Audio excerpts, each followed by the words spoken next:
Apologize for the delay, but it's been a very long day here in Los Angeles, and we have been working very hard in light of the horrific incident that has happened to Tory Lanez, where he was stabbed 14 times in prison here in California. It is just a terrible situation. But in light of that, we have announced this afternoon that tomorrow we will be holding a national press conference here in LA at a location that has been sent to the press, and we expect a very great turnout. During this press conference, Tory's attorneys will lay out the new, pretty large evidence that proves Tory Lanez's innocence. And Gianna Caldwell from Fox News, myself, as Tory's father, tomorrow all of us will speak on important information regarding what the attorneys have laid out and how everybody needs to get involved and what needs to happen for Tory to be released from prison immediately, pardoned, and home to his son and his family. What has happened and what has been done to Tory, he truly is the victim in this. Tomorrow we're going to prove that. And so I hope everybody tunes in. You'll be able to see it on social media, but also in the press. And we will show you ways for you to act and to get Tory out of prison. That's really what this is about. He must go. Welcome to Same Spit, Different Face TV, where my opinions is facts. And if you don't like my opinions, you can start your own podcast. And it's free. So don't forget to spit on the like button, the subscribe button, and the notification. Now, you saw the lady speaking at the beginning of the video. She's somebody who's working and helping work on Tory Lanez's case. And now she's saying that they have something that will 100% clear his name. Now, I wonder what it is. We remember that a while back, Whack 100 was saying that it was a video floating around that showed the incident. And they were trying to get the video put in, but they couldn't really get it put in because it was a little girl who had the video and she had to get the consent of her parents, and her parents didn't really want to be in between it.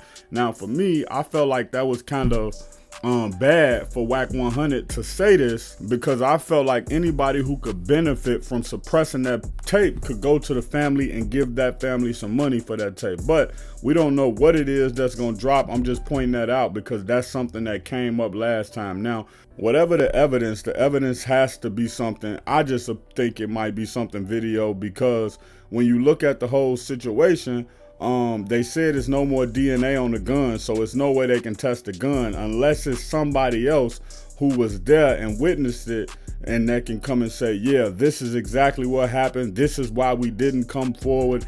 Somebody told, whatever those cases may be. Now, for the people who felt like, Tory Lanez was railroaded from the beginning, for the people who felt like Megan Thee Stallion was lying, is lying, maybe lying, the one thing you have to understand is that Megan Thee Stallion is going to get some of the blame, but she's not going to get a lot of the blame. And this is why. If this turns out to be something that totally clears Tory Lanez, it has to be cut and dry. It can't be like, well, his DNA wasn't on there, or, the prosecutor suppressed this evidence, and because they suppressed this, he should be out. That won't be enough for people to change their opinion. But the reason I think that Megan Thee Stallion won't get much of the blame for this, because she'll be able to just say, yo, I used to be drunk all the time. I got in rehab and got myself together. I really didn't know what happened. I was told what happened by Kelsey. Her and Kelsey not friends no more, so it doesn't bother her to throw Kelsey under the bus. And Kelsey got immunity in the first case, so it doesn't even matter. Now, it also could come out evidence that maybe that wasn't Tory Lanez's gun. Maybe the gun was registered to somebody else. Now, two things that was weird during the case. They said that they couldn't find the bullet fragments, and they said that the gun came up missing. They didn't know where the gun was. That were two things that was kind of weird to me during the case. So is it a possibility that they found the gun and they were able to see who the gun was registered to, and it was never Tory Lanez's gun? Or were they able to find the bullet fragments and they actually weren't bullet fragments, they were glass shards, or they were metal pieces? We don't know, but we'll learn soon enough. If you're new to the channel and want more celebrity and hip hop content, hit the subscribe button. And if you hit the subscribe button, you're a part of the Spit Squad. So hit the like button and post squad in the comments. And for any Tory Lanez videos you may have missed, go to the Tory Lanez playlist in the end screen.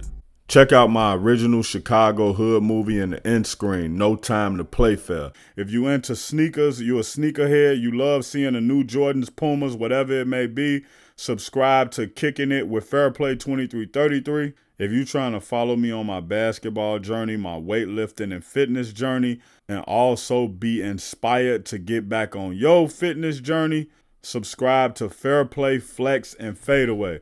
Also, any of these pages I just named, you can also find them on TikTok or Instagram.